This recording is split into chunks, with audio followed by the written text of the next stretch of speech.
Bang, tadi kan sidangnya agenda saksi ahli bang ya. Itu gimana menurut pendapat abang tentang keterangan saksi ahli bang? Baik, terima kasih semuanya. Jadi hari ini persidangan memasuki agenda pemeriksaan dari kami penggugat menghadirkan saksi ahli terkhusus di bidang keilmuan hukum agraria. Ya, jadi dalam sidang kali ini tentu kami menghadirkan saksi ahli yang memang dalam kesehariannya sebagai dosen ya di Universitas Sumatera Utara ya mengajar tentang hukum agraria dan juga profesi sebagai notaris yang memang setiap harinya berkutat dengan keilmuan agraria.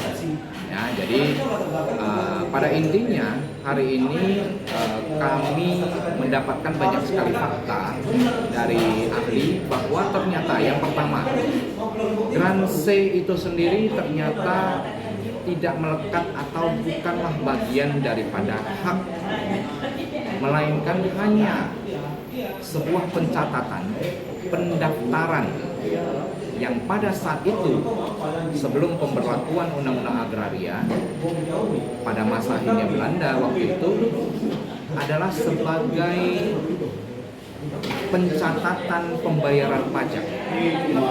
Ya, jadi di pendaftaran data catatan Gran C. Sedangkan yang seterusnya setelah kita mendapatkan fakta bahwa ternyata Gran C itu tidak melekat adanya hak, maka daripada Gran C tersebut semua tanah yang ada baik sebelum ataupun sesudah Undang-Undang Agraria, tanah itu ternyata memang dikuasai oleh negara. Jadi dari saksi ahli tadi jelas bahwa sesuai pasal 33 Undang-Undang Dasar 1945 bahwa seluruh tanah, air, bumi dan lain-lainnya yang dan tergantung di dalamnya ya sesuai pasal 33 itu memang dikuasai oleh negara, sehingga berdasarkan daripada itu kami memberikan bukti dan fakta terkait keabsahan atau validnya sertifikat hak milik yang diajukan oleh kami selaku penggugat. Kemudian berdasarkan saksi ahli menjelaskan terkait daripada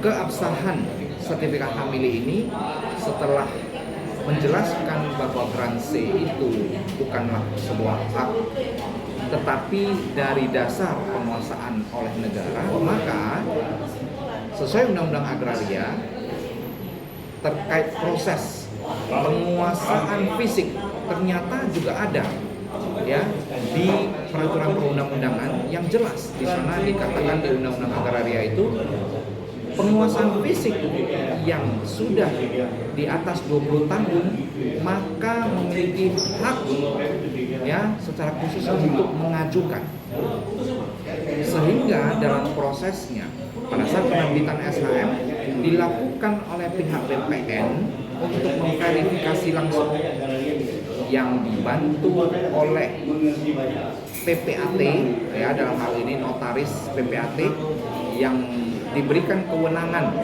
di dalam undang-undang juga yang mewakili daripada masyarakat untuk bermitra sebagai mitra daripada BPN dalam rangka melakukan validitas. Dalam penguasaan fisik yang tadi dijelaskan oleh ahli yang sudah lebih dari 20 tahun itu dibuktikan dengan adanya surat penguasaan fisik yang tentu dijalankan oleh pihak BPN ya oleh yang diterbitkan oleh pihak kelurahan maupun dari desa.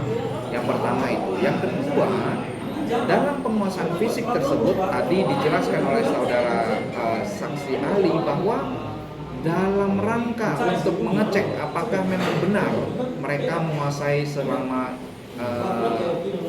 puluhan tahun atau ada histori dari sebelumnya, maka oleh ahli disarankan ke majelis hakim untuk bisa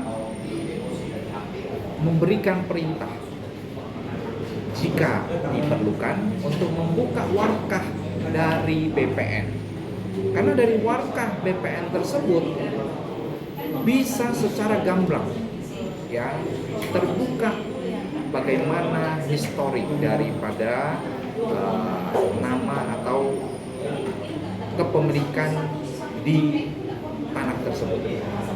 Selain daripada itu, tadi ahli juga menjelaskan terkait daripada bagaimana validitas sertifikat yang ditandai dengan adanya stempel atau tulisan resmi di sertifikat hak milik bahwa tanah tersebut telah ya terdaftar, diperiksa ya. Jadi itu di sertifikat hak milik itu setiap orang ada.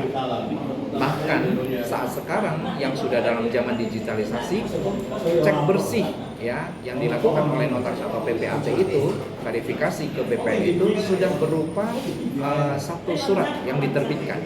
Jadi di dalamnya itu jelas ada bagaimana yang namanya cek bersih. Ya, itu juga diterangkan oleh pihak ahli tadi dari penggugat. Kemudian setelah daripada itu, untuk membuktikan validitas sertifikat juga dijelaskan bahwa selama belum ada sertifikat lain yang diberikan satu tindakan hukum atau dalam hal ini digugat, maka sertifikat yang ada yang berupa akte otentik yang oleh semua pihak harus diakui keabsahannya karena dia berupa akte otentik, maka sertifikat hak milik tersebut adalah sah sepanjang belum ada yang melakukan gugatan terhadap sertifikat tersebut. Ya, jadi dari ahli tadi sudah jelas bahwa hari ini bagaimana keabsahan daripada sertifikat hak milik yang sudah terbit dari penggugat dengan nomor gugatan kami 199, dan untuk mengenai yang 200 berdasarkan surat penguasaan fisik di dalam Undang-Undang Agraria, maka justru mereka diberikan satu hak khusus untuk bisa mengajukan ya penerbitan sertifikat.